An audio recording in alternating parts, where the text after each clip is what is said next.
All right, Russ, if you want to go to the next slide. Welcome, everyone. You are in What Energy Consultants Need to Know About HERS Measures with Russ King from Coded Energy. We're going to get started with 3C Run introduction, and then we'll get right into the coursework. So for this meeting, please try to have your full name displayed. Keep yourself muted, and you're welcome to use the chat box for questions and comments. And when we get to question sections, you're more than welcome to raise your hand to ask a question verbally. And just a reminder that this session will be recorded, and the recording will be sent out afterwards, so you'll have access to the recording and the slides. A little bit about 3C REN, or Tri-County Regional Energy Network. We're the agency that's putting this training on today. And 3C REN is a partnership between 3 counties that offer services for building professionals and households to improve energy efficiency in our region by reinvesting ratepayer dollars. I'll be your 3C REN staff online today, so if you have any questions or need to troubleshoot, please feel free to message me directly, and I'll work with you to get things going smoothly. And then just a little bit about each of our programs. Today, our offering is through Energy Code Connect, which is specifically for code officials. We also have our Energy Code Coach service, which offers live support for any of your energy code inquiries. Our building performance training program, which teaches soft and technical skills for current and prospective building professionals, and our home energy savings program, which offers rebates and incentives for multifamily and single family properties looking to undergo energy efficiency and electrification upgrades. And with that, I'm going to hand it over to Russ, and we'll get started. Thank you all for joining. And thank you, Russ. Awesome. Thanks, Gray. Good morning, everyone. Thank you for joining us today. My name is Russ King, and this class is something I put together to kind of let energy consultants know about HERS measures. They need to know about HERS measures. HERS measures are energy features that trigger special inspections. And sometimes those inspections can be rather onerous and complicated and logistically challenging. So, I did energy consulting for a while back in the day, and I remember, it's so easy to check a box and say, oh yeah, let's put on, these kind of windows and let's put in these kind of HVAC. And we didn't have HERS measures back in when I was doing energy consulting. And one of the problems with it is I like to use the analogy of the energy consultant is standing at the top of a snowy hill, and they make a little snowball and they set it on the ground and they start rolling it down the hill. And from their perspective, that's all they're doing. They're just rolling a little snowball down the hill. But that snowball gets bigger and bigger and bigger, and it gains momentum. And if you're not careful at the bottom, it could crash into the little town and destroy it. So you just need to be aware of what you're setting in motion when you check these little boxes, when you say that you're going to do something. Most of the HERS measures that we're talking about have been around for a while, so there shouldn't be anything really new and earth-shattering, except to kind of reiterate some of the things that we've learned over the past code cycles or two. Just some basic facts. It's a lot harder to make a house comply. Each code cycle, it gets harder and harder, and as a result, you have to rely on more things that you were a little hesitant to do in the past. And so more HERS measures are being specified. I'm seeing that they have 10 or 12 HERS measures on them. And that's okay as long as everyone's aware of what that entails. Okay. A lot of HERS measures, even though they're not technically mandatory measures, they're very, very difficult to model them away. A good example of that is QII, the Quality Installation. It is such a big credit that if you get a house passed with it, and then somewhere down the line you decide not to do it and you try to model it away by replacing it with other energy features, it can be really, really difficult. And so you're kind of committed from day one. When you say, I'm going to do QII in this house, it's really difficult to change your mind midstream. Okay. So it's just all about understanding. And if you do QII correctly, if when you hand over that CF1R and you tell your client, whether it's a builder or architect, hey, we're going to do QII, here's what you need to do, and you communicate with them, it's not that bad. It QII happens hundreds and hundreds of times a day without any trouble. And so it's just a matter of planning ahead and communication. I would say that's kind of the theme today is communication. Okay. So from the energy consultant's perspective, modeling a HERS measure is as simple as checking a box. You just put your mouse and you click that little box, and all of a sudden the house passes, and yay, everybody's happy. And you print out your CF1R and you upload it to the HERS registry. And unfortunately, a lot of energy consultants think that their job is done at that point. And in a way, it kind of is, but it's not. Okay. Energy consultant, you really have a responsibility to help make sure that how you model the house is actually how the house gets built. And so as a responsible professional energy consultants need to make sure that the features they model can actually be installed. Okay. And you don't just want a house to comply on paper, you want it to comply in real life. All right. So this includes being able to pass any diagnostic tests. And so if you say this house is going to need an energy measure and it requires a special third-party inspection or diagnostic testing, that it's sometimes it won't pass a test because they can't test it. An example of that is ventilation. Okay, outside air ventilation. If you're this is more of an issue with multifamily, but if you're building a 3-story building and your ventilation air intake is 30 feet in the air, that's very difficult to test that.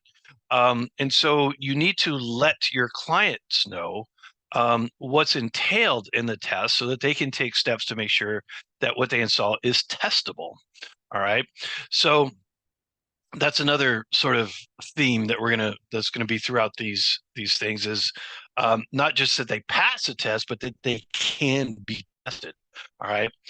Don't check the box without knowing exactly what the implications are. What little snowball you're setting in motion at the top of this big snowy hill. Energy consultants need to communicate the potential costs and the requirements for each HERS measure they specify. When you specify a HERS measure, send your client what we call the protocols. Okay. The protocols are the exact step-by-step instructions on how each measure is to be tested. That way they can show it to their installer and say, look, we're going to install a feature that needs to be tested precisely like this. Let's make sure we can install it so that can happen.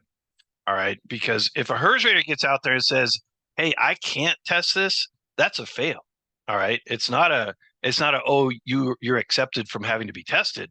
No, it's a fail. Okay. So the protocols are the reference appendices, RA reference appendices. There's a table in the reference appendices called RA 2.1 that lists each of the HERS measures and the protocols that go with it. Okay. If I can remember, the duct leakage testing is RA 4.3.1 or something like that. And you go in and it says, seal off the registers, hook it up here, do this, and it's literally a step-by-step instructions on how to do that test. And the reason they're so precise about that is because they want all raters to give the same answer, right? If you have 5 different people test the same house, you better get 5 very, very similar answers. And in order for that to happen, you have to be very precise on how those tests are done. Okay, so that's a really good reference, table RA 2-1. Also know the requirements that are on the CF2Rs and CF3Rs. So the CF2R and CF3Rs have a lot of information on them. The CF2R is the installation certificate, and the CF3R is the certificate of verification for the HERS rater. both of those, they're very, very similar forms, but they both have a lot of really good information on it. So those are worth printing out and giving those to your client. Say, this is what the HERS rater is going to go and look through when they do this inspection.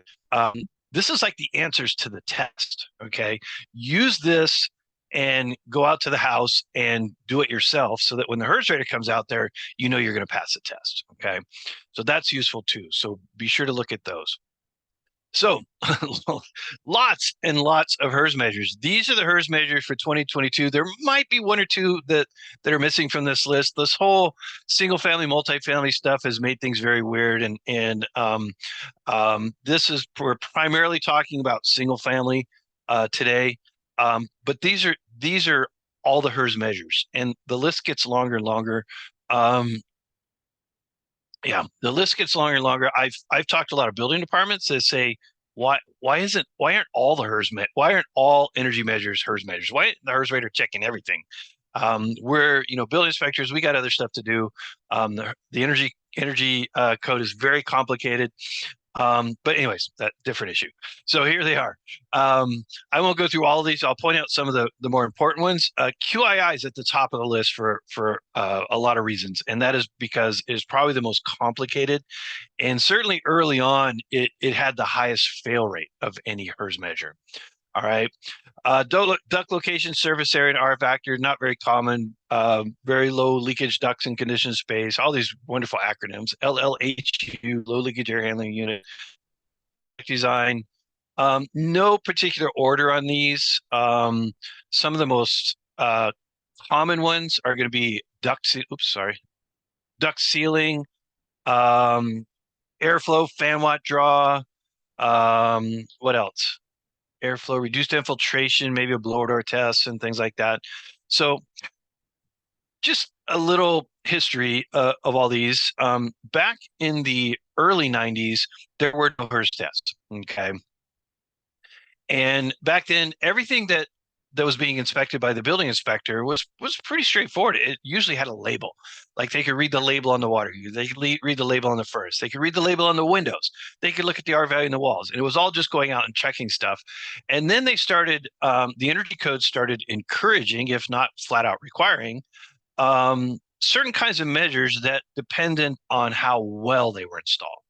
And the best example of that is duct leakage. All right. There's no label on a duct system that says these ducts are tight. So a building inspector can't just go up and look at it and say, oh, these ducts are tight. You have to test it. And it depends on how well those ducts were installed as to whether it would pass or not. Well, at the Energy Commission hearings, the Calvo folks said, time out. Who's going to do this test? We don't want building inspectors to carry around duct leakage testing equipment and get all this training and stuff like that. It's too time consuming.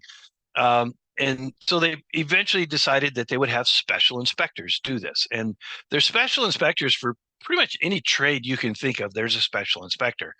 Concrete special inspectors, structural steel special inspectors. I knew a guy that was an ADA, disabled access special inspector. So they basically delegated the tests and diagnostic testing of these features to some special inspectors. And they were kind of wondering who should be these special inspectors. And back then, there was these people we had trained going around testing houses and giving them scores, and they were called HERS raters, and they were trained on how to use all these special test equipments. So they basically became the special inspectors, and then their role sort of changed from being energy auditors, energy consultants in a way for existing homes and stuff like that, and giving houses a score. They sort of became code enforcement people. Of course, they're working with and under the building department. So that's where their authority comes from, is the building department. Honestly, a HERS rater out at a job site has no authority whatsoever. The only authority they have is the fact that the building department is requiring a certain form to be filled out by them. All right. And so, if the building department is not asking for these forms to be filled out, the CF3Rs, the subcontractors can tell the HERS rater to go take a hike.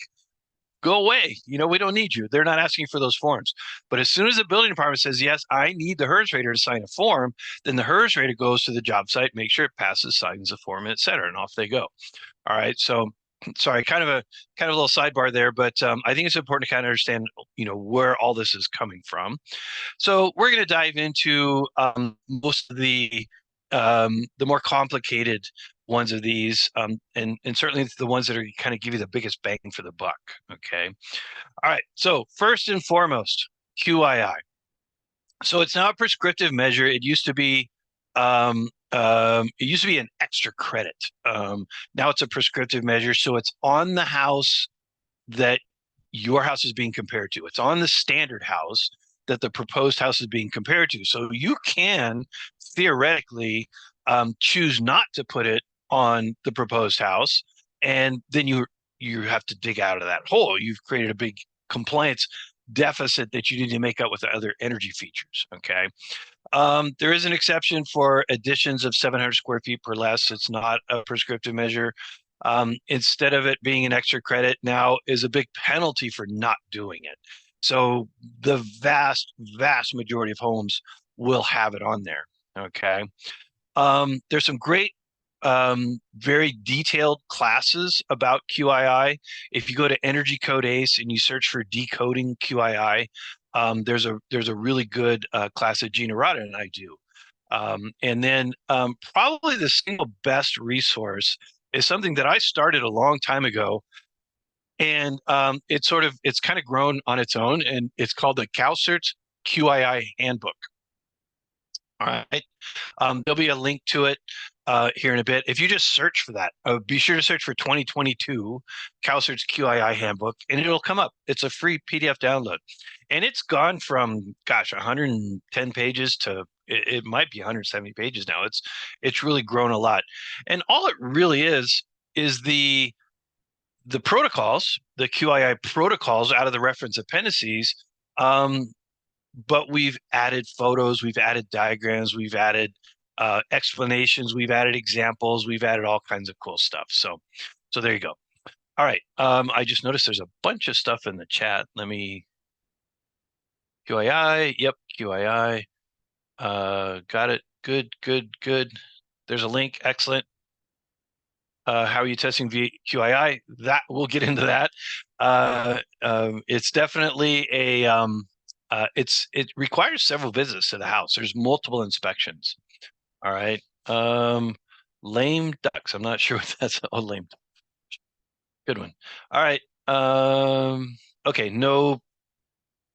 No special questions that need to be addressed there. Yep. Okay. 2022 CalCerts QII. So it's a great reference document. They've taken it and they've improved it over the years, over the last few code cycles, and it's super useful and it's free. All right. This is a little diagram I put together a long time ago. It's in the QII handbook, and it's called the QII process by construction phase. And what we were doing is we were trying to evaluate who is involved when, if you want to make QII happen correctly. And so, based on my experience doing a lot of work with production home builders, I came up with these kind of generic steps in the process. So you've got pre-design of the house, you've got the actual design, the hardcore design process, and then you got the design review. Then they start grading the site, then they start framing, and then they do rough-in, then insulation, drywall finish, and final inspection. These are generic. Different builders call them different things. A custom house might be a little different than a subdivision and things like that. But these are fairly common from what you'll see. And so that's the rows across the top, and then the columns across the top, and then the rows are the people. So you've got the energy consultant, you've got the builder and architect, you've got the HERS rater, insulation installer, of course, for QII, the framer is involved, the drywall installer is involved, and then a whole bunch of miscellaneous trades are required to be involved to make QII happen correctly, okay? Because QII isn't just insulation. QII is sealing the house. And so anyone who has anything to do with making that envelope airtight has something to do with QII, all right? And so any place in this grid that you see text means that that person or trade is involved at that stage of construction. So if you look at the energy consultant, their work pretty much stops at step 4. Okay, when they start grading the house, the energy consultant's pretty much done. All right. Builder architect, as far as QII goes, let me just put it that way. As far as QII goes, there's not much going on until at the very end, the final inspection. The HERS raters involved throughout the process to make QII happen. The insulation contractor is involved throughout the process. The framer has a couple spots where they're involved. The drywall installer towards the end when they start doing sheetrock, and so on. So what I really want to use this for, so this was intended to show just how many people are involved and how often they're involved in order for QII to happen. But the most important thing to me is the flow of information. And it starts with the energy consultant. The energy consultant is the one who checks that box in the software that specifies QII is in the house in order to make it pass. All right.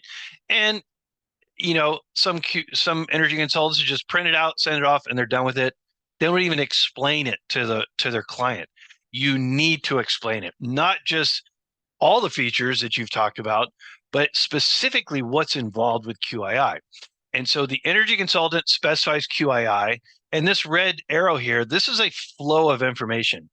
So the energy consultant needs to make sure that everything they possibly know about QII is passed on to their client, the builder or architect, and then the HERS rater gets it, and they start going with it, and then then it becomes the HERS rater's job to start training people they encounter. But this is very important, okay? As opposed to you specify QII, you print out the CF1R, you upload it, and you tell the builder it's ready to go, or the architect, go sign the CF1R. Good luck, bye, we'll see you later. What's going to happen, and I almost guarantee it, is that at the very end of the project, they're going to come back to you and say, hey, we're having some issues here. We accidentally sheetrocked over the insulation, and we need you to remodel the house without QII. And then it's, oh, shoot. We failed QII. Now we need to fix it. And it falls back on your lap as the energy consultant. Okay. And you don't want that to happen. It's easily avoidable, and it should not happen.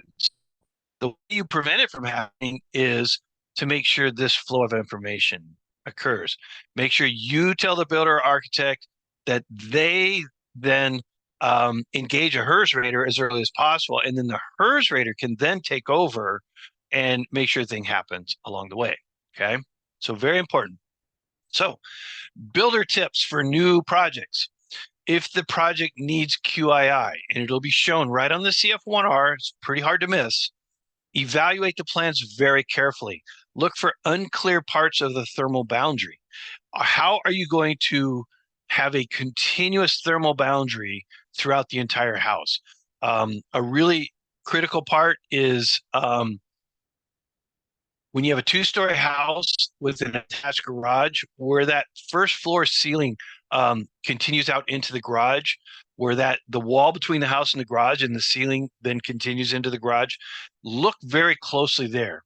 Okay, make sure that that's a continuous air barrier. You got some weird blocking and things going on in there. So things like that. Knee walls are a big one. Hard covers. Any place where the ceilings are uneven levels. If you have a section of the ceiling that's dropped down, you might have to put a hard cover over the top of it so that when you blow the insulation, it doesn't fall down into that dropped area. Just stuff like that. Is go through it and identify those as early as possible. Don't wait until the house is built to start looking for this stuff. Decide exactly where the thermal boundary is going to be. Define responsibilities for trades. Who's going to do this? Who's going to do that? There's a lot of things that happen like caulking around registers, caulking around register boots and sheetrock. Who does that? Okay. Be very clear on that, because if you don't, you get out there and the rater's like, oh, you didn't caulk around the register boots. Whose job is that? And the HVAC guy's pointing at the sheetrocker, and the sheetrocker's pointing at the electrician, and the electrician pointing at each other. And you don't want that to happen. So in your contracts, be very, very clear who's supposed to do what. Decide exactly where the thermal boundaries be, define responsibilities. Contact the HERS rater early. A lot of HERS raters have done this many, many times. This is not their first rodeo. They've been through the ringer and they know where the problems are going to happen. Let the HERS rater look at your plans early on and say, what's going to happen here? What's going to happen there? The HERS rater can be a great source of information on this. Meet at the project early, walk through it together. And then for builders, learn to use the HERS provider registry. That's an amazing tool. It's an amazing coordination and tracking tool. Learn to use the HERS registry, okay? QAI handbook I mentioned, it's basically a condensed version of RA 3.5, but we've added lots of pictures and diagrams and explanations. It's been updated for the 2022 code. No big changes, but a lot of new stuff put in there. And again, just download it. Some folks put the link in the chat, so check it out there. Just going to highlight a few of the important sections in here. Draft stops. Okay, draft stops get missed a lot in the field. Make ceilings as flat as possible. I know architects like to have coffered ceilings and drop ceilings and the big, nice, fancy archways between the rooms and things like that. But when you're up in the attic and you've got all these holes and low spots and high spots and, pocket doors, watch out for pocket doors. Those really should be covered as much as possible so that when they blow in insulation, or even when they lay in bad insulation, by the way, it's very, very difficult to make bad insulation pass in an attic that has trusses because it's really hard to not have gaps and voids. So, blown in insulation is very common to pass QII. And imagine you want it as flat as possible. So they may have to come in and put some sheetrock down or put some plywood down to block any drops and things like that. So just a word of advice. Also, any place that you have penetrations going between floors, that's actually a fire code issue. It's a smoke code issue, but it's also an energy issue. So when you have ducts penetrating floors, look for little gaps and voids and fill those up with an expansive foam as much as you can. Okay. Tub and shower inserts are notoriously a failure item in QII. They are not part of the air barrier. And in order for and QII requires that all vertical walls have a double-sided air barrier. In other words, sheetrock on both sides, or not sheetrock, but a continuous air barrier on both sides. And that gets missed behind tub and shower enclosures, those big fiberglass units that they slide into place. If you ever see one of those slid up against an exterior wall, it's about a 50-50 chance that they're going to have any kind of air barrier behind it. There's just going to be insulation, and that's a fail, okay? So they have to put some sort of sheetrock or air barrier behind it before they slide that in. So be sure to check out those details and diagrams. Spray polyurethane foam. There's the high density or open cell and closed cell, high density, medium density, or whatever. But they have different minimum thicknesses in order to qualify as an air barrier. Okay. The nice thing about them is that they're the insulation property and they're the air sealant. But in order to properly seal, they have to have a certain thickness to them, depending on the type.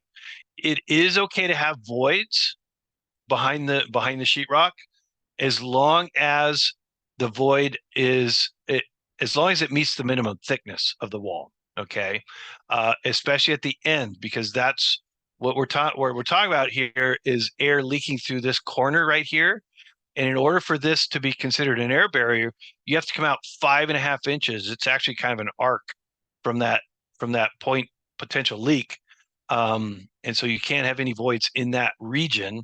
But way out here, as long as the minimum thickness is met to meet the R value, it's okay. All right. Attic venting is very important. That's kind of a personal pet peeve of mine. Proper attic venting. I do a lot of HVAC design, and unventilated attics cause a lot of comfort complaints. Okay. The attic venting requirements that we have in the entire country is not intended for what we want it for, which is to get heat out of the attic on a hot day.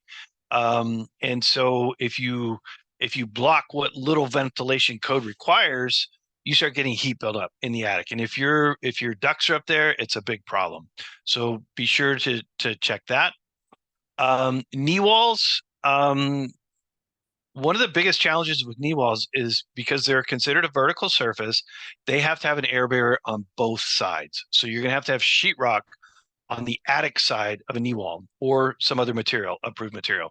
By the way, there's a whole list of approved materials for air barriers, sheetrock, OSB, plywood. There's certain kinds of products, thermoply products, things like that that qualify as an air barrier. But they have to be on both sides. You can no longer get up in an attic and see the fiberglass mat stuck to the backside of a knee wall. That's not allowed. That won't meet QII anymore. Let's see, same framing, same R value.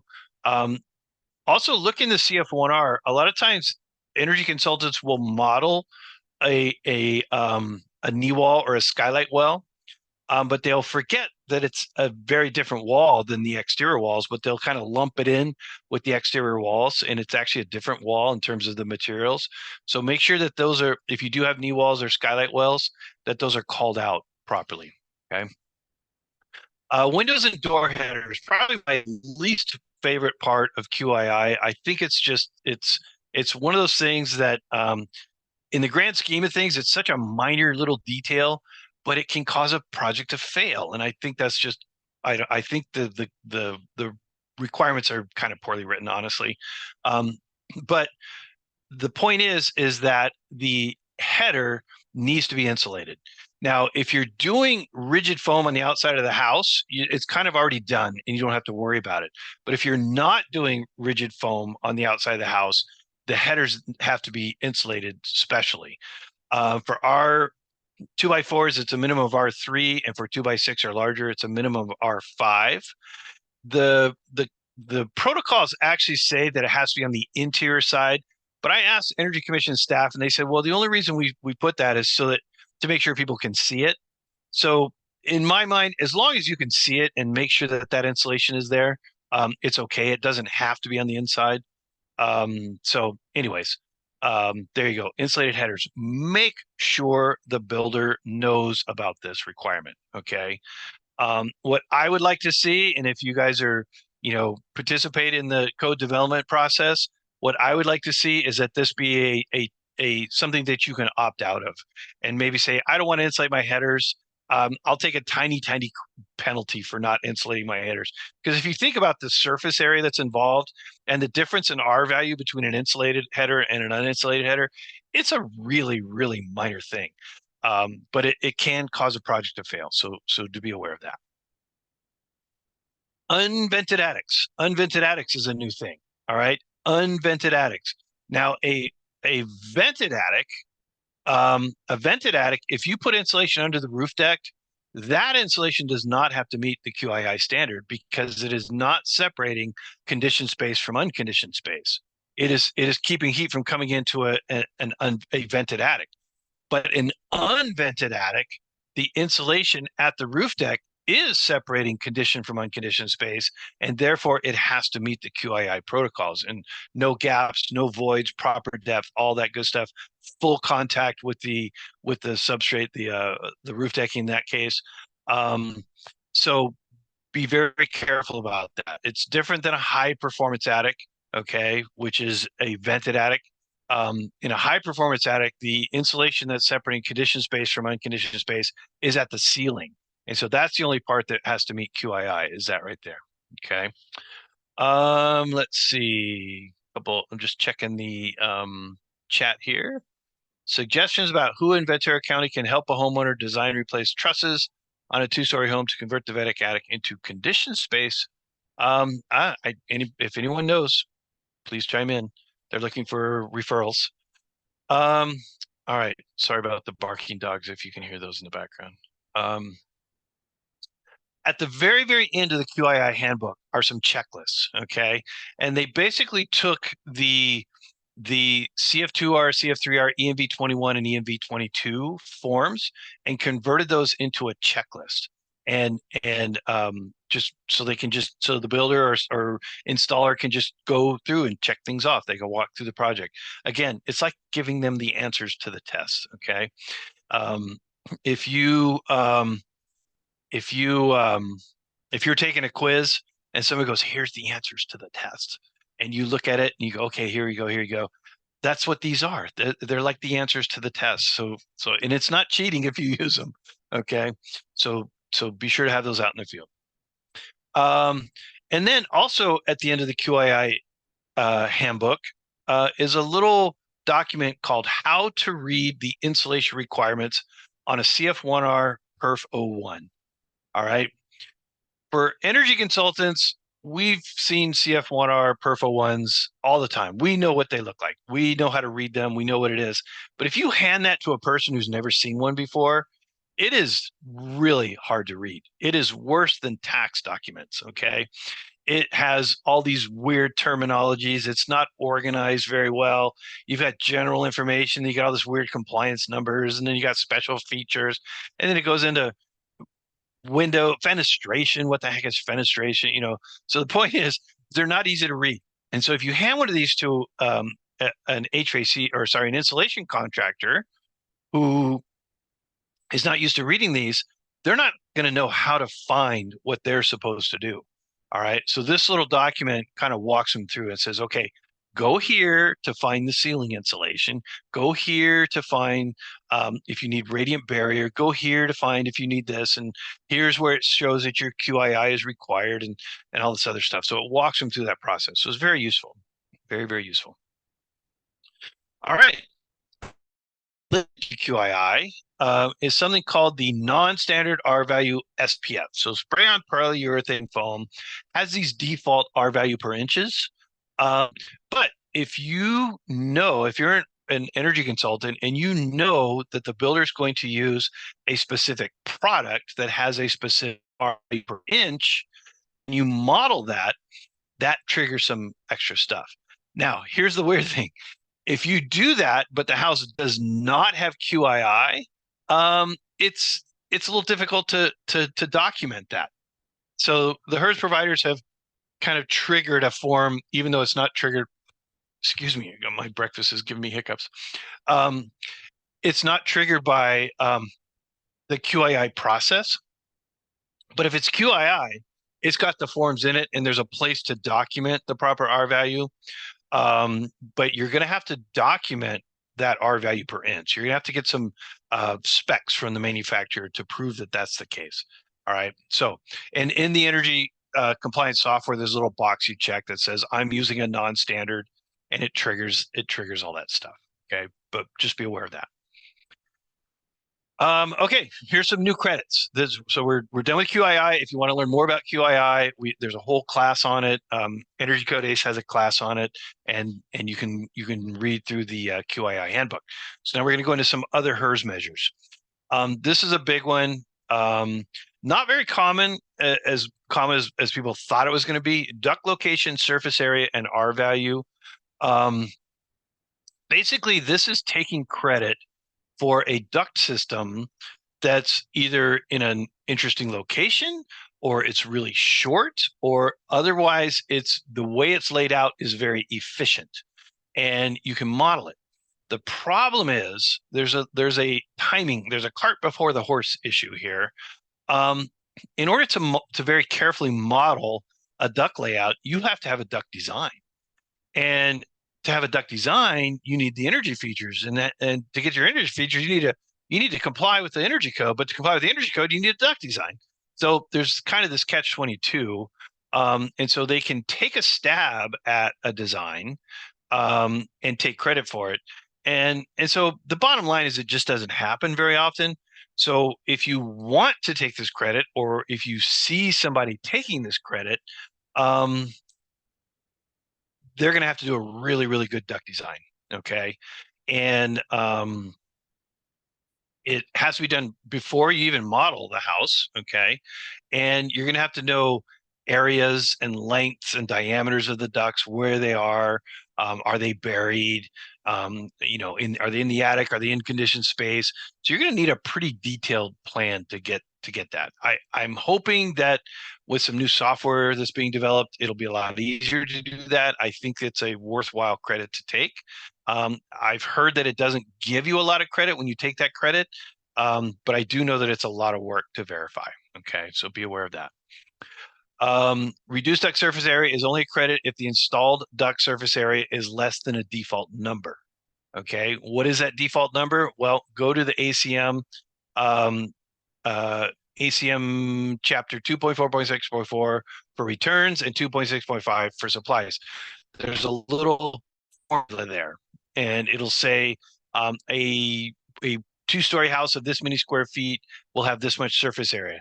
So now you know what your target is, and then you can design a system that has less than that and get credit for it, because heat transfer is U A delta T, and if you can reduce the A, you can reduce heat transfer. And so what this is doing is taking credit for ducts that have less surface area. I said shorter. That's usually how you make it have less surface area, but of course, length and diameter have come into play on that. Okay. Verification of low leakage ducts in conditioned space. It goes by the wonderful acronym of VLLDCS. The reference appendice chapter is there, and it triggers a leakage to outside test when you take this credit. And what you have to do is you have to pressurize the house to 25 pascals while doing the duct leakage test at 25 pascals. And so the house pressure magically seals any leaks that are coming into the house, so that you're only measuring leakage going to the outside. So it's a leakage to outside space test, okay? But it gets triggered when you take this credit. Now, where it gets really, really difficult is on really, really large houses. It's hard to pressurize a really gigantic house. So if you're an energy consultant and you're modeling, 20,000 square foot mansions and stuff like that, it's going to be a little challenging to pressurize a 24,000 square foot mansion to 25 pascals while you're doing a duct leakage test. First of all, you got to make sure there's no other trades walking in and out the doors and all this other crazy stuff. So you may want to think twice about this particular credit on a really big house. Okay. The target leakage is only 25 CFM regardless of the tonnage. All right. And it's recommended that a pre-test before when the ducts are in rough, all right, to find any leaks, and then use a fog machine to help find leaks and stuff like that. So it can be very difficult to use a blower door on large custom homes. All right, low leakage air handling unit. It unlocks the minimum duct leakage target. So normally when, mandatory measure says 5% duct leakage for new duct systems, it actually allows you to specify a lower number if you do this. But be careful how low you go. You might get a little overzealous and say, "Ooh, I'm going to go for 0.5% leakage." Now the question is, can that really be obtained? Can they really seal the ducts that tight? And it depends on the size and things like that. So you have to be realistic on what number. If it turns out that you get close but not quite, you can always rerun with the actual number. You can always rerun the CF1R using the number that you actually hit, and you might still be able to pass that way. So that's possible. And then the equipment that you use, the air handler that you're taking credit for, the low leakage air handler, has to be in the certified list. Okay. And my understanding is that there's not a whole lot of air handlers on that list. So be sure that when you check this box for the low leakage air handler, that there is an air handler that they can use, that they use it, and that the percent leakage that you specify is actually obtainable. Okay. And this requires a lot of coordination with the HERS rater. Make sure they understand what's going on this. And you may run into HERS raters that say, "Nope, please don't do that." I've never had that work, So talk to a HERS rater. Return duct design.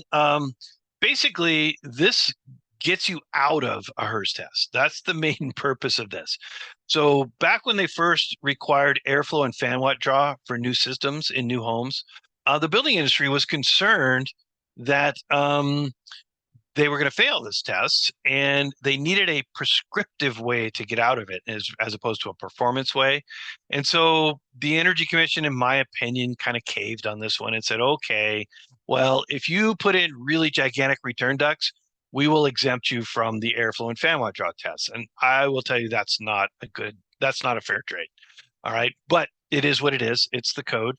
And so if the builder doesn't want to have to be tested for airflow and fan watt draw tests, they have to design the return duct system based on these tables right here, 150.0B and 150.0C. And basically it requires gigantic returns. And the theory being, if you have this humongous return, then it will make the rest of the system flow better. All right. It certainly helps, but will a big return compensate for horribly undersized supply ducts? No, it won't. I'll tell you flat out, it won't. But again, I'll stop griping about it. It is what it is. It is the code. But do know that in order to pass this, and the HERS raters are going to go out there and look at it, it requires really, really big ducts, much bigger return ducts than you think. Okay. And for 5-ton systems, it requires 2 big returns. So it is fairly onerous, but it is a way to get out of the airflow and fan watt draw test. Refrigerant charge, also known as RCV or improved refrigerant charge, is prescriptive. It's a prescriptive measure in certain climate zones, the hot climate zones, 2 and 8 through 15. For all other climate zones, it's basically an extra credit. All right. Let's see. Mini splits require a weigh-in observation, okay, in order to verify refrigerant charge. And it can be difficult to do in colder months. So if you don't have to do it, if you don't have to take this credit, think twice about the timing and things like that of when what time of year the HERS rater is going to be out there to do this test. It can be very difficult in the winter months to do the test. Also for mini splits, it can be kind of a challenge to do those. Mini splits can't be tested the same way a normal air conditioning system can be tested. So the way the HERS rater verifies it is to basically watch them be tested. Okay, watch the installer charge the system. All right, and it's a bit onerous. Let's see some questions here. Cheers, my fine protocol. Got that? SPF spray polyurethane foam. Yep, that's what it means. Sorry for skipping over that. Okay. Airflow and fan watt draw. I do a lot of residential HVAC design. Not as much as I used to, but I still do a lot of it. And the minimum airflow allowed for a ducted system with air conditioning is 350 CFM per ton. Think of that as a D minus, okay? Because 349 fails. So 350 is a D minus. If someone asks me, and they always do, if someone asks me, or what would be an A? What would you give an A grade to? I'd give an A grade to like 500 CFM per ton. 400 CFM per ton is what a lot of people design to, 400 CFM per ton. I'd give that a C. That's an average grade. 350 is not good airflow in an air conditioning system. It's the minimum. And how do you install a system and make sure that you get 350 CFM per ton? Is you do a good design. You follow manual J, you follow manual J, S, and follow manual D. All right, manual D for duct sizing will help you ensure that you get your target CFM, but you have to design it to at least 400, and you have to design it to at least 350. I would never design to 350. In some of the more humid climates, they might, but we're a dry climate, so we can design as much airflow as we want, basically. So just be aware of that. And then airflow. So airflow is a function of duct sizing, but so is fan watt draw. So airflow, make sure we have good airflow, and then fan watt draw, make sure we're not using too big of a fan to cram the air through. All right. There are some me go to the next slide. There are some, in 2019, they allowed some special high, and this continue on, for small duct high velocity systems, and that would be Unico as an example of that. So they allow um, more watts on those because they do require more fan power, but it's a special type of system, and it makes up for that high fan power use in being a generally tighter, higher efficiency system otherwise, less surface area and things like that. So they make an allowance for the higher watts for those types of systems, small duct high velocity. And then I mean, this is a little bit out of date, but in 2019, the target fan watt draw, and this was because the federal requirements for all furnaces in the country dropped to being higher efficiency motors. They dropped from 0.58 to 0.45, and so that's the new targets. Non-gas air handling units are still 0.58. So it's a function of duct sizing. And if you undersize your ducts, you reduce airflow. Plus, your fan is working really hard, and so the amount of electricity per CFM delivered goes up. And so between the airflow test and the fan watt draw test, it helps ensure properly sized ducts. So size your ducts properly.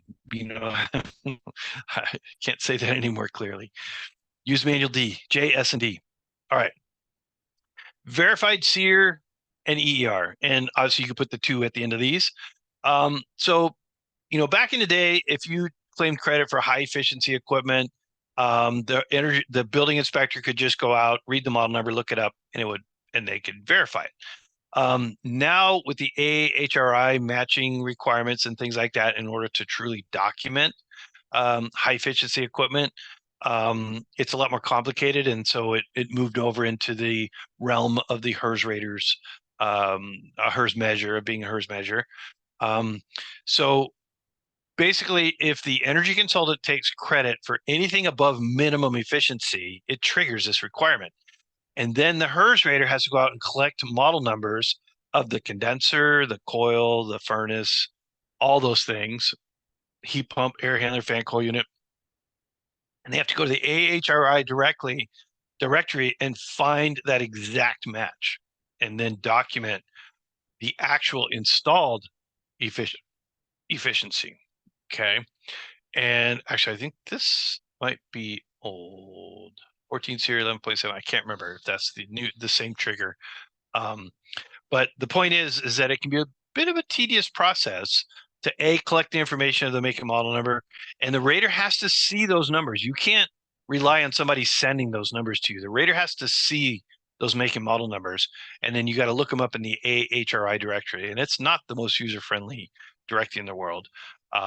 So energy consultants, when you claim credit for high SER and EER, make sure that everybody downstream from you knows that they're going to have to provide some information to the HERS, and that they're going to have to install the right stuff, of course. Heat pump heating capacity. So in the software, it wants to make sure that you don't undersize heat pumps, because if you undersize heat pump, they're going to run on the resistance electric strips. And there's some really bizarre things going on behind the scenes. But the point here is that when you model the heat pump, or when you model a house with the heat pump in it, you have to specify the heat pump size, the heating capacity. And then that has to get verified in the field. So energy consultants, if you're not aware of exactly what the software is doing play around with that number. Run it with a low heating capacity, and then run it with a high heating capacity. Talk to somebody who's knowledgeable in sizing heat pumps, and get good information on that, because I've seen energy consultants model way too big of heat pumps because they got a credit on it. It was a lack of a penalty. And then it turns out that that's a very unrealistic size heat pump. But it's not rocket science either. So don't be afraid of looking into it and talking to someone and say, hey, what heat pump capacity, what ton heat pump do you think this house is going to have? And then realize that there's some logistics that has to happen. Okay. Whole house fans in certain climate zones gives you a nice credit, much less credit than they deserve, honestly. And in some climate zones, it's a prescriptive measure, which means if you don't model it, you get penalized. You can install them without modeling it. There's, for I've had field inspectors say, "Oh, this house has a whole house fan in it, but they didn't model it. Are they supposed to model it?" No, it's just they can put it in if they want to. The only time you have to test it is if you take credit for it. If you model it and take credit, then you have to test it. And the test is a little bit tricky. It's a little bit suspect, if you will. But it's getting better. And there's a lot of very knowledgeable people out there who know a lot about this. And so don't hesitate to do a little research, talk to some whole house fan manufacturers, and they'll clue you in as to how these tests are to be done. All right. Let's see. Whatever they install, the airflow has to be tested. Make sure it is installed somewhere that can be tested. Flat ceilings with no obstructions. I've seen whole house fans mounted on a knee wall 15 feet off the ground, and it was really, really difficult to test those in a horizontal wall as opposed to a flat ceiling. So if you're going to model that and you're going to take credit, talk to the architect, talk to the installer, and say, hey, let's install this in a way that can be easily tested. Give the Hertz radiator a break, okay? There's some special attic ventilation requirements that have to be met as well. It's a lot more involved than just installing this whole house fan. There's other things that go along with this. So read those protocols very carefully. Higher airflow systems may be harder to test. Okay, some of the test equipment is a little bit limited into the types of systems they can test. Okay, let's see. Checking the time here. Good. All right. It's almost 10. We're scheduled to go to 10:30, in case you were wondering. Central fan ventilation cooling systems. Don't confuse these with central fan integrated ventilation. This is a special cooling credit that utilizes the HVAC system to bring in outside air to cool the house when it's cooler outside than you want it to be inside. Did I say that right? When it's cooler outside than the cooling set temperature on the inside. It's kind of like a residential economizer. All right. It's similar to a whole house fan, but it uses the central HVAC system to flush the house out with cool outside air before it gets hot outside. So very, very precise controls and very precise measurements of airflow are required for this to pass. So if you're gonna, don't just check this box and expect it to happen. Do a little research. Talk to some people. There's a couple manufacturers out there. Okay. All right. Total ventilation airflow will be tested along with the total heat and cool system airflow. So that's high speed and ventilation speed. Requires special equipment. There's a lot of dampers and controls, and requires very careful and precise mechanical design to make sure that it fits into the house. So as an energy consultant, don't just make the executive decision. Yeah, they're going to put in central fan ventilation cooling in order to meet Title 24 and then be done with it. No, you need to make sure that they're willing and able to do that. All right, but don't be afraid of it. Just be aware that it requires a lot of coordination. All right, I would love to see more of these go in, honestly. Duct sealing. We should be familiar with this measure by now, but it never ceases to amaze me that there's still a few contractors out there who aren't used to sealing their ducts. It's mind-boggling to me, actually. So it's been around for a long time. Ever since the 2019 code, it's a mandatory measure, for crying out loud. Ducts must be tested for leakage. New duct systems must be tested for duct leakage. If it's a 2-story house and a very complicated system, and it's got a lot of these, it's got the, like what we just talked about, the integrated central fan ventilation cooling. It's got a lot of dampers in it, and these dampers leak.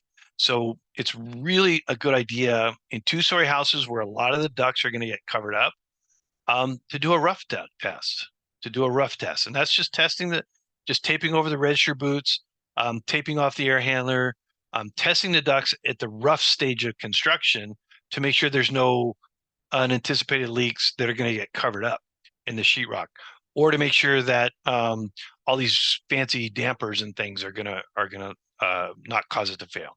So just a suggestion on that. Mechanical ventilation, indoor air quality. So there's two protocols depending on whether it's continuous 24/7 or intermittent. Intermittent is a lot more complicated. It's harder to verify because there's some controls and times, and honestly, it could pass the HERS verification, and then somebody can come in and screw it all up by playing with the controls and stuff like that. So it does require special equipment and controls. So do be aware of that. Continuous is a lot easier to verify. I would say, make it pass as with continuous ventilation, and then if they want to go intermittent after that, they can have their fancy controls, but continuous is much easier to pass and it's much simpler. Got a question here. Where do enthalpy recovery ventilators fit into this? Do you include these in central ventilation cooling? No, that's part of indoor air quality. Actually, ERV, HRVs kind of have their own section in the modeling software. And usually they are an important part of the indoor air quality. The central ventilation cooling is when you take outside cool air. Let's say your house is set for the air conditioner to come on at 75 degrees, but it's only 70 degrees outside. And it's going to pull in 70-degree outside air and basically cool the house down to 70 degrees using outside air. So it's more like it's like I said, it's more like a residential economizer. Whereas enthalpy recovery ventilators are just they're bringing in outside air for indoor air quality purposes, and they're using the exiting air, the exhaust air, to sort of exchange heat, and enthalpy as sensible and latent as they pass each other through this heat exchanger. So it is more of an indoor air quality type of issue. Okay. Let's see. 2022 calculations for IAQ are much more complicated than they used to be. And I think this is still true. If modeled with envelope leakage less than 2 ACH50, blower door testing is triggered. So if you model mechanical ventilation that's less, oh, we know that already. If you model, I was thinking of something else. Oh, sorry, I lost my slide. Yeah. If you model anything less than 5 air changes per hour, 5 ACH50, blower door gets triggered, okay? And this is saying for indoor air quality, there's a special threshold at 2 ACH50, and I forgot what that triggers now that I think about it. If anyone remembers what the 2 ACH50 triggers, if modeled with envelope leakage less than 2 ACH50, blower door testing is triggered. We already know that. If it's modeled with 5 ACH50, blower door test is triggered. But I think you have to prove that you have at least 2 ACH50. That's what it is. Because the indoor air quality requirements always assume a certain amount of ventilation. Yeah, it assumes a certain amount of ventilation. Okay.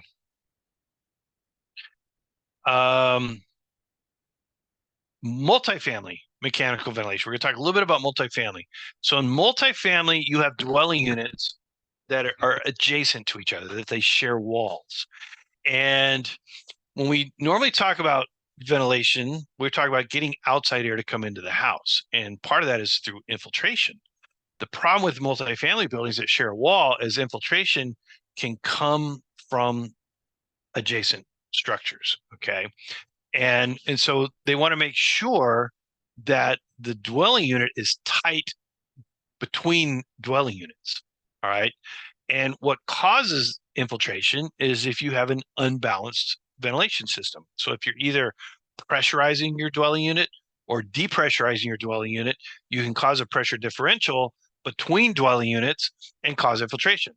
So if you're going to install balanced ventilation, which is providing supply and exhaust at the same rate, so it creates a neutral pressure, then you don't have to do this. But if you're not going to do balanced ventilation, you have to test that dwelling unit's integrity, mainly relative to its neighbors. And so you have to do a blower door test on it. It's a different kind of blower door test. You only have to pressurize one dwelling unit at a time. It's not the other kind. We have to pressurize all the adjacent dwelling units.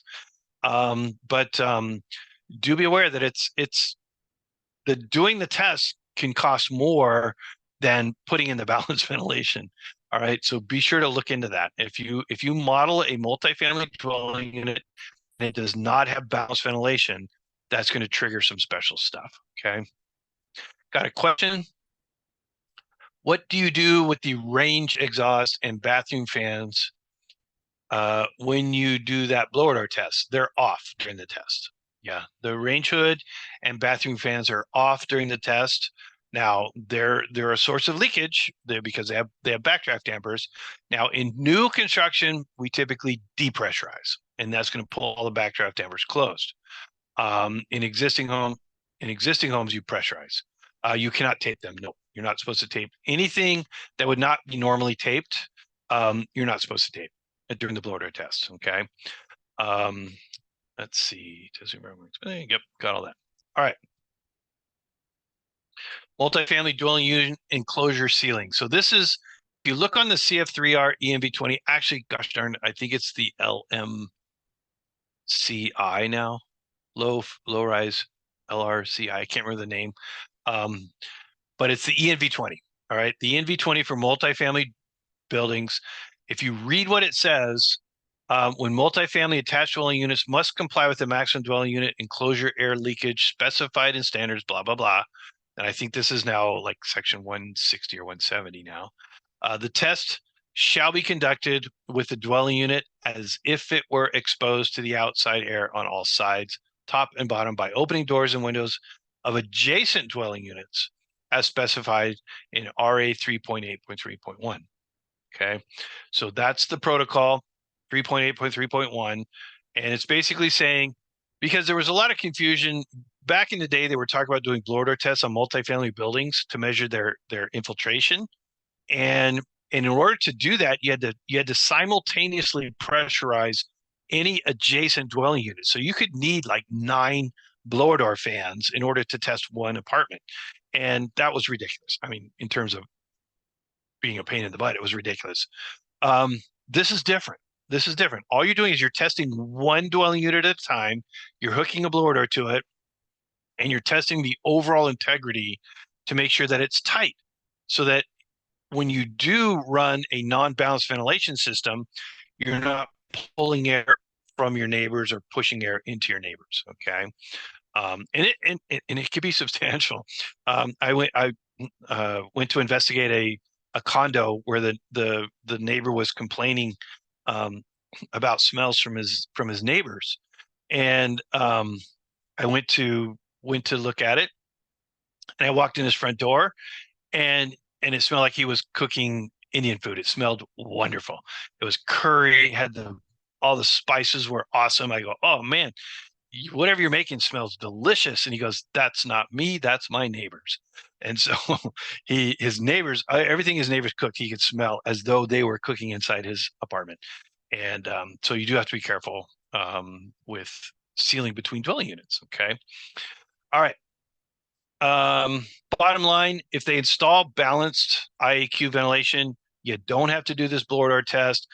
Balanced ventilation will be confirmed as part of indoor air quality verification. The HERS rater will measure the supply, measure the return, make sure it's within 20% of each other, et cetera, et cetera. If they install exhaust only or supply only, which is rare, but exhaust only, they have to determine the target CFM 50 based on the enclosure surface area, blah, blah, blah. They have to measure CFM 50 must be less than a target. The IAQ ventilation test still has to happen. They still have to measure that airflow. Some multifamily construction may be very, very difficult to seal, especially metal framed buildings. Okay. Metal framed buildings leak like crazy.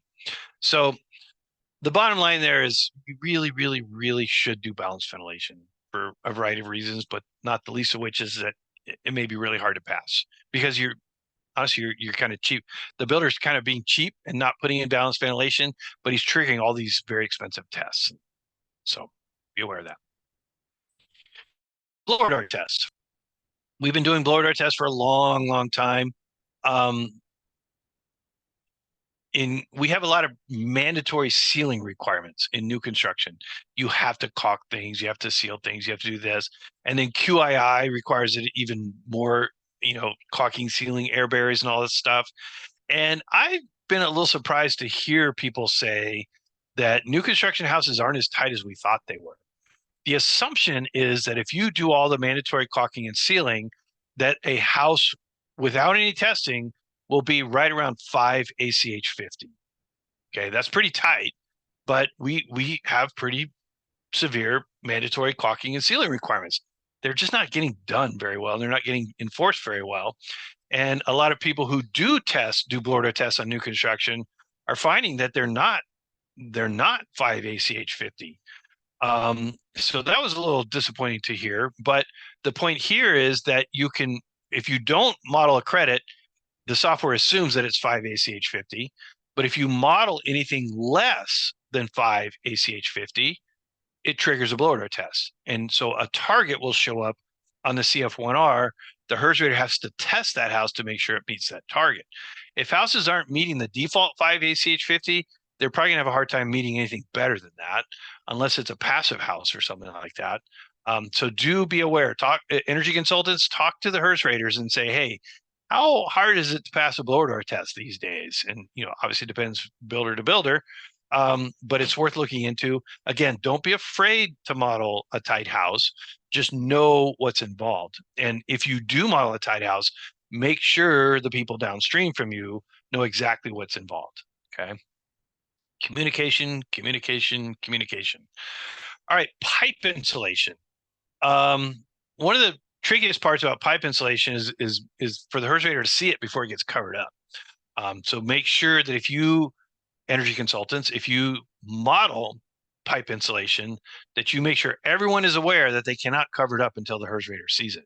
And that includes blowing insulation over it. That includes sheetrock overing it, stuff like that. Okay.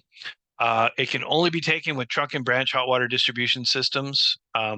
Read this protocol, RA 3.6.3, and it'll go into good detail on what's involved. Okay.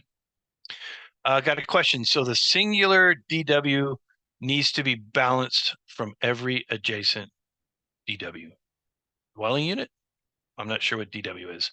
So the singular DW, sorry, Robert, if you can, dwelling unit. Okay, so the singular dwelling unit needs to be balanced from every adjacent dwelling unit. Balanced in the sense of the exhaust, the ventilation system is balanced. So normally you would just have an exhaust fan just sucking air out of your apartment and blowing it outside, but that creates a negative pressure. You're pulling more air out than you're pushing in, so it creates a negative pressure inside your dwelling unit. And if you do that, it'll pull your neighbor's stuff in. So if you put in a balanced ventilation system, that means you're pulling air out, but you're also pushing air in. Ideally, it's the exact same amount, but there's, things happen and it won't be exactly the same amount. It needs to be within 20% of each other. So you're just saying that when the ventilation system is running, it's not inducing a positive or negative pressure on that dwelling unit so that it won't pull or push air from the other dwelling units. Okay. All right. Let's see. We got that. Parallel piping, compact distribution. Yeah, this is definitely when you don't want to just check the box, because this is very dependent upon the architectural layout as to whether you can take this credit or not. So it has to do with how far the fixtures are from the water heater. And obviously you can't just check a box and make that happen. The house has to kind of be designed specifically for that intent. It's not something you can add after the fact. So be aware of that. Compact distribution. Demand recirculation. It does require additional pipe insulation. It must be verified prior to covering up, and requires special equipment and controls. It's not that difficult of a thing to install and inspect and verify and pass. It's just requires special, you just have to put in the right kind of demand recirculation. There are certain systems, controls that meet the requirements and certain ones that don't. So be aware of that.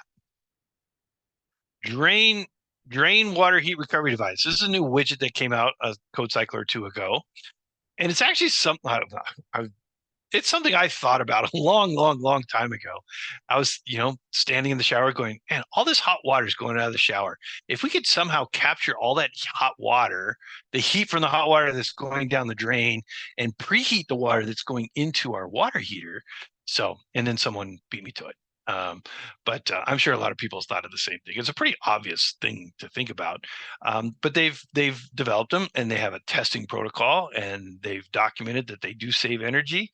And I think they're even prescriptively required in some climate zones. Yes, they are. But it does require special equipment, which has to be certified and listed. There are different installation methods depending on whether it's a first floor or a second floor shower and things like that. So there's a vertical mounted and a horizontal mounted. So make sure you get the right one. Must be verified prior to covering up. And it basically recovers the heat from the shower and transfers it back. It preheats the water before it goes into the water heater. There's a couple different ways it can be laid out, but that's the gist of it. So there you go. And that is the end. If there's any additional questions, happy to answer those. Let's see, Gray, got a couple closing slides for you. There you go.